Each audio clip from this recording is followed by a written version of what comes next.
De Brasília, hoje nós estamos recebendo aqui no Jornal Gente a presença do ex-ministro, ex-presidente da Câmara Federal, Aldo Rebelo, que está numa conversa mais aberta sobre alguns assuntos importantes do momento conosco.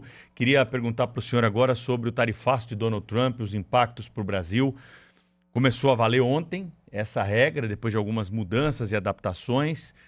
E eu queria que o senhor fizesse algumas considerações para nós sobre a postura do Brasil e também sobre essa maluquice do Donald Trump de ficar impondo tarifa para todo mundo a toda hora, ministro. Eu acho que é um processo de desorientação geral, não é só no Brasil, porque o presidente da maior potência do mundo, a maior potência econômica, tecnológica, militar, entrar em desafio ao mundo inteiro, agora é com a Índia. A Índia é o principal concorrente, vamos usar essa expressão, da China. Se ele quer enfrentar a China, o aliado mais natural do presidente Trump seria a Índia, que é uma potência, será, dentro em breve, a segunda economia do mundo, só perdendo para a própria China. Então, essa disputa é completamente desorientada e vai brigar com o Brasil. O Brasil é um país que não é apenas pacífico. O Brasil tem tradição pacífica. O Brasil é convocado para mediar conflitos no mundo inteiro. Se tem uma guerra aqui entre o Equador e o Peru, como teve, quem vai mediar? O Brasil. Se tem um problema lá entre árabes e israelenses, quem manda a força de paz, como a força do Sinai, é o Brasil. Se tem um problema no Haiti, é o Brasil. Se tem outro no Congo, é o Brasil. Ou seja, o Brasil é um construtor de paz. E você vai fabricar um conflito com um país que tem 17 mil quilômetros de fronteira numa região pacífica, que é a América do Sul. É algo completamente irracional. E acho que o governo errou ao devolver a primeira carta do presidente Trump.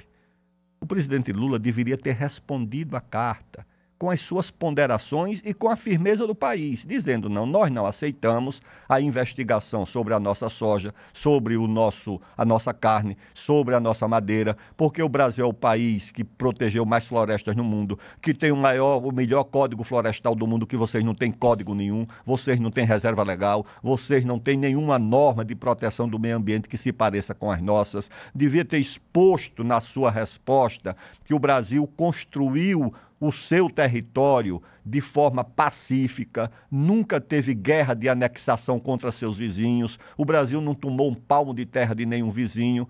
Os Estados Unidos, pelo menos quase 2/3 do território foi tomado do México. Eles não tinham nem o Texas, nem o Arizona, nem o Novo México, nem a Califórnia. Tudo isso veio depois, inclusive já depois da independência do Brasil. O Brasil deveria ter ponderado tudo isso e dizer o seguinte, olha, estamos dispostos ao diálogo, mas não aceitamos imposições. O Brasil não pode aceitar essas imposições.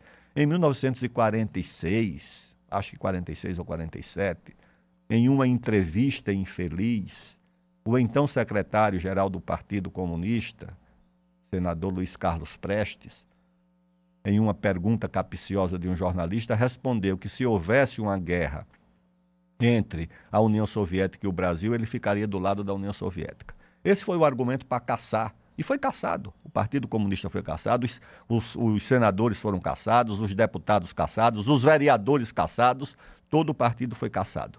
E hoje o que nós vemos é, no Brasil, gente defendendo as tarifas, defendendo os Estados Unidos contra o próprio país. Não, pessoal, isso é inaceitável, isso é uma demonstração, uma evidência do processo de desorientação em que nós mergulhamos. Você pode enfrentar os abusos do Supremo, você pode enfrentar tudo o que hoje na política se pode reunir de queixa contra o atual governo, mas ficar do lado de uma potência estrangeira contra o seu próprio país, eu acho uma coisa completamente desorientada. E o Brasil precisa procurar. Por quê?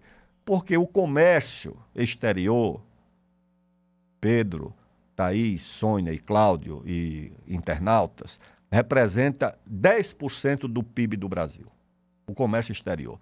Desses 10%, os Estados Unidos representam no máximo 2%. É um prejuízo grave? É. Mas nós tivemos uma situação muito mais difícil com a Covid.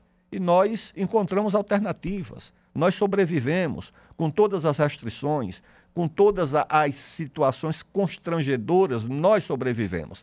Então, nós precisamos ter soluções de longo prazo. Se os Estados Unidos não nos querem como parceiros, não nos querem como bons vizinhos, nós não precisamos entrar em guerra com os Estados Unidos.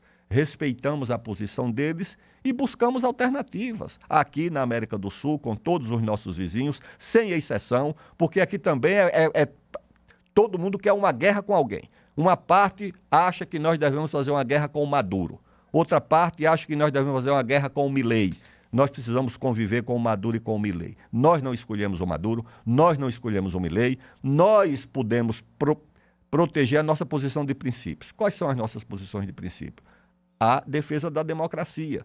Nós não precisamos concordar com o que está acontecendo na Venezuela ou com o que pode acontecer na Argentina. Nós só precisamos ter boas relações com os nossos vizinhos e respeitar a autonomia desses dois países.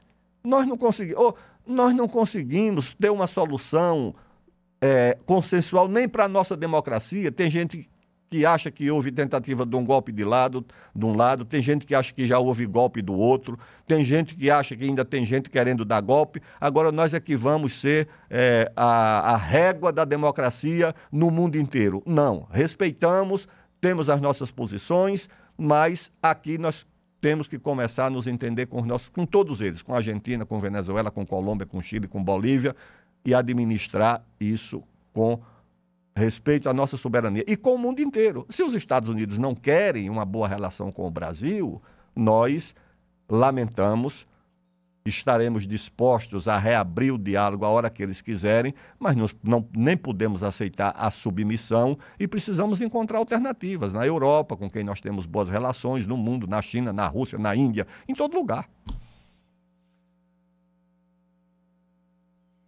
Ministro, queria fazer uma pergunta para o senhor. É o seguinte, agora indo para essa coisa assim, teve o tarifaço de 50% no Brasil, agora o Trump está taxando a Índia e ameaçando que assim, quem compra da Rússia ser taxado, enfim, a nossa situação pode piorar. E o que eu pergunto ao senhor, 90% dos nossos fertilizantes são importados, deixando nossa soberania alimentar na mão de terceiros. Onde foi que o Brasil errou, ministro? Errou ao não adotar medidas para retirar do subsolo brasileiro a reserva de recursos para a agricultura que nós temos. Eu vou te dar aqui os exemplos. Nós temos o potássio lá de Altazes, que é uma das maiores minas de potássio do mundo, na margem do Rio Madeira. O porto já tinha sido licenciado. Já havia investimento das empresas para a construção desse porto quando a licença foi cassada, a pedido de um juiz que impôs que a FUNAI fizesse um grupo de trabalho para transformar a área que não era terra indígena em terra indígena, segundo o juiz ou um promotor, por ser essa a única forma de impedir que esse potássio fosse explorado. Aí você tem o fosfato, que também é importante. Você tem fosfato lá numa reserva chamada RENCA, Reserva Nacional de Cobre Associado, são 43 mil quilômetros quadrados entre o Pará e o Amapá. O presidente Michel Temer queria tirar esse fosfato por causa da nossa necessidade de insumos para a agricultura. Tudo bem, mandou lá um projeto para o Congresso para retirar uma pequena parte, uma fatia dessa área para tirar o fosfato. Lá a reserva é de cobre, mas na Amazônia, como é tudo associado, tem minério de tudo quanto é tipo junto. Como disse um geólogo, ali tem toda a tabela periódica na Amazônia. O Congresso votou, aprovou, mas o Supremo e ONG e FUNAI e IBAMA se rebelaram. A Gisele Bündchen fez um tweet e acabou com o negócio. Não tem mais essa coisa do fosfato. A ureia, que é feita a partir dos combustíveis fósseis, também tem disponibilidade para fazer no Brasil. Agora, nós bloqueamos tudo isso. Nós bloqueamos porque não tem licença. Sônia, nós não temos a licença, porque no Brasil você não sabe se uma licença para isso você vai obter em 3 anos, em 30 anos ou em 300 anos. Porque qualquer corporação dessa pode bloquear, o IBAMA pode bloquear, a FUNAI pode bloquear, um juiz de primeiro grau pode bloquear, o promotor pode bloquear, um órgão ambiental pode bloquear. Então você tem uma situação onde isso é impossível. Por que é que nós temos a segunda maior reserva do mundo de terras raras e não exploramos nada. 20 toneladas, contra 270 mil da China e dos Estados Unidos, que não tem nem 10% das reservas do Brasil, mas produz 20 vezes não, sei lá, o Brasil produz 20 toneladas por ano, os Estados Unidos produzem 40 ou 45 mil. Por quê? Porque a nossa legislação, as nossas corporações bloqueiam tudo. Ou você remove as normas que empoderam essas corporações, porque não adianta brigar com o promotor, brigar com o juiz de primeiro grau, brigar com o fiscal do IBAMA, você tem que revogar a norma que dá poder a ele. Ele não pode mais ter poder para parar o país. É isso que tem que ser feito e tem que ser dito com clareza. O Ministério Público deve e precisa ter todo o poder para combater o narcotráfico, para combater a corrupção. Aí, todo o poder ao Ministério Público, para parar o país, para perseguir quem produz, para queimar casa. Isso aí é o IBAMA. Tá certo? Queimar a casa de produtor rural, confiscar a vaca. A vaca não foi roubada, por que é que tem que confiscar? A vaca foi criada honestamente por ele. Esse poder tem que ser revogado, Sônia.